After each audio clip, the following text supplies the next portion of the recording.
అందరికీ నమస్కారం. నా పేరు చూకుల దుర్గాప్రసాద్ శాస్త్రి, బాపట్ల జిల్లా, బాపట్ల. ఈ రోజున ఒక ప్రధాన అంశము, ఒక విలువైన సమాచారంతో మీ ముందుకు నేను వస్తున్నాను. బాపట్ల జిల్లా బాపట్లలో నిన్న జరిగిన అంబేద్కర్ గారి జయంతి సందర్భంగా వేగేశ తెలుగుదేశం పార్టీ ఉమ్మడి అభ్యర్థి అయినటువంటి వేగేశ నరేంద్ర వర్మ గారు అంబేద్కర్ గారికి ఆయనకు పూలమాలలు వేసి ఘన నివాళులు అర్పించాలని చెప్పని తెలుగుదేశం పార్టీ కార్యకర్తలు, నాయకులు అందరూ కూడా అక్కడికి వెళ్ళటం జరిగింది. దానికి సంబంధించి అదే సందర్భంలో కోన రఘుపతి గారు వచ్చి ఎంత గొడవ చేశాడు అనేది మీకు ప్రత్యక్షంగా కొన్ని ఫోటోలు, వీడియో కూడా మీకు చూపిస్తాను. బాగా చూడండి. నేను ఆ వీడియో మీకు క్లారిటీగా వివరణ ఇస్తాను, మీరు కరెక్ట్గా చూడండి. అది దానికి సంబంధించిన ఫోటో ఒకటి చూడండి, మీకు చూపిస్తాను. ఇదిగోండి ఫోటో, ఇక్కడ చూసారా? ఇదిగో ఇక్కడ ఇటు సైడు ఉన్నది, అంటే ఇటు సైడు ఉన్నది కోన రఘుపతి గారు, ఇటు సైడు ఉన్నది వేగేశ నరేంద్ర వర్మ గారు. బాగా క్షుణ్ణంగా చూడండి సార్. ఇది ఎంత పైశాచిక ఆనందం పొందాడంటే మా రఘుపతి గారు, వివరణ ఇస్తాను. ఆ వీడియో చూసిన తర్వాత మనం మాట్లాడదాం. ఒకసారి ఆ వీడియో చూడండి.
వీడియో చూశారు కదండి. తెలుగుదేశం పార్టీ ఉమ్మడి అభ్యర్థి వేగేశ నరేంద్ర వర్మ గారు నిన్న బాపట్లలోని అంబేద్కర్ స్టాచ్యూ వద్ద ఆయనకు నివాళులు అర్పిద్దామని చెప్పని అందరూ కూడా అక్కడ విచ్చేయడం జరిగింది.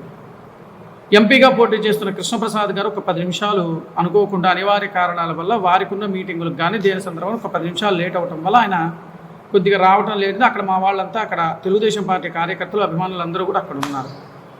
అప్పుడు దాకా కోన రఘుపతి గారు పాపం ఊరేగింపుగా వస్తూ చీల్ రోడ్డు, పాత బస్ స్టాండింగ్ దాకా వచ్చిందాక అక్కడ ఆగి, కావాలని ఆగి, వర్మగారు ఎప్పుడు వస్తాడా, ఎప్పుడు గొడవ పెట్టుకుందామా అని చెప్పని ఆలోచనతో ప్రీప్లాన్డ్గా ఉండి అక్కడ ఆయన వచ్చిన టైంకి కావాలని చెప్పి కొంతమంది వైసీపీలో ఉన్న కొంతమంది నాయకులు అనుకోవచ్చు, లేకపోతే కార్యకర్తలు అనుకోవచ్చు, ఇంకొకరు రెచ్చగొట్టే విధంగా అక్కడికి వచ్చేసి వీళ్ళు సామరస్యంగా శాంతియుతంగా చేస్తూ ఉంటుంటే రెచ్చగొట్టే విధానంగా మాట్లాడి చేసిన సందర్భాలు నిన్న సామాజిక మాధ్యమాల్లో చూసాం. అది నేను చెప్పింది కాదు, అన్ని సామాజిక మాధ్యమాల్లో చూసాం. ఎంత పైశాచిక ఆనందం పొందాడంటే మా రఘుపతి గారు, వాస్తవంగా చెప్పాలి అంటే క్రమశిక్షణకి మారుపేరుగా నిలబడ్డ వర్మ గారు తన కార్యకర్తల్ని కానీ, అభిమానులు కానీ ఏ విధంగా సామరస్యంగా తీసుకెళ్ళారు. పోలీసు వారి యొక్క మాటను గౌరవిస్తూ, అక్కడ అల్లర్లు జరగకూడదు, ఏమీ జరగకూడదండి, మీరు శాంతియుతంగా ఉండండి అని చెప్పినందుకు ఆయనకు పోలీసు వారిని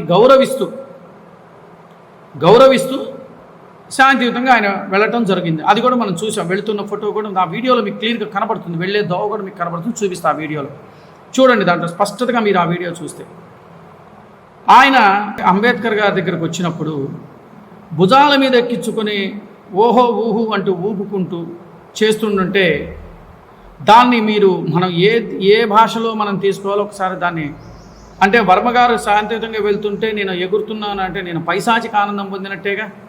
ఎదుటివాడిని డౌన్ చేశాను, నేను ఎగ్గానంటే నేను పైశాచిక ఆనందం పొందినట్టే కదా. మీరు ఒక్కసారి బాపట్ల ప్రజానికం మీరు ఆలోచించాల్సిన విషయం అది. వేగేశ నరేంద్ర వర్మ గారు ఎప్పుడూ కూడా శాంతియుతంగా, గొడవలకు కానీ దేనికి కానీ ఆయన వెళ్ళే ప్రసక్తి ఎప్పుడూ ఉండదు. ఏదైనా సామరస్యంగా శాంతియుతంగా మాట్లాడుకొని ఏది ఉన్నా కూడా అలా వెళ్తాడు. కానీ రఘుపతి వర్గం ఎప్పుడైనా సరే మీరు గమనించారో లేదో, ఈ రఘుపతి వర్గమే కాదు, ఈ ఆంధ్రప్రదేశ్ రాష్ట్రంలో ఈ వైసీపీ ప్రభుత్వం వచ్చిన తర్వాత ఎన్ని అల్లర్లు జరిగినా, ఎన్ని దాడులు జరిగినా మనకందరికీ తెలిసిన విషయం. ఇవాళ ప్రత్యేకంగా మనం చెప్పుకోవాల్సిన అవసరం లేదు. నిన్న కేవలం పైశాచిక ఆనందం కోసం చేసిన పెద్ద డ్రామా. అక్కడ గొడవలు సృష్టిస్తే రాజకీయాన్ని దానికి బురదను పులిమి ఎట్టాగొట్ట వేగేసిన నరేంద్ర వర్మ గారిని బ్లేమ్ చెయ్యాలి అన్న ఉద్దేశం మీద పాప ఆనందంతో వచ్చాడు. అక్కడ ఆయన ప్లాన్ అంతా కూడా తిరగబడింది. ఎందుకంటే ఆయన వర్మ గారు శాంతియుతంగా వెళ్ళిపోయాడు. ఆయన ఏం మాట్లాడాలి మీరు చూసి ఆ వీడియో కూడా పెడతారు. ఆయన కారు ఎక్కుతున్నప్పుడు మా కార్యకర్తలందరినీ కూడా మీరు వచ్చేసేసేయండి, మనకి ఎటువంటి గొడవలు వద్దని చెప్పి ఆయన చేసి చూపించేసి వచ్చేసామన్న. క్రమశిక్షణకు మారుపేరు, నిబద్ధతకు మారుపేరు వేగేశ్వర నరేంద్ర వర్మ.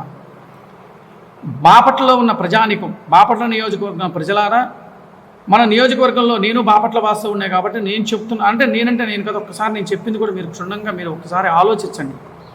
ఈయన ప్రతి విషయంలో కూడా నేను సత్యహరిశ్చంద్రుడికి మించిన వాళ్ళు లేరు, నేను అది చేశాను ఇది చేశాను, బాపట్లకి అది చేశాను ఇది చేశాను చాలా చెప్పుకుంటున్నాడు.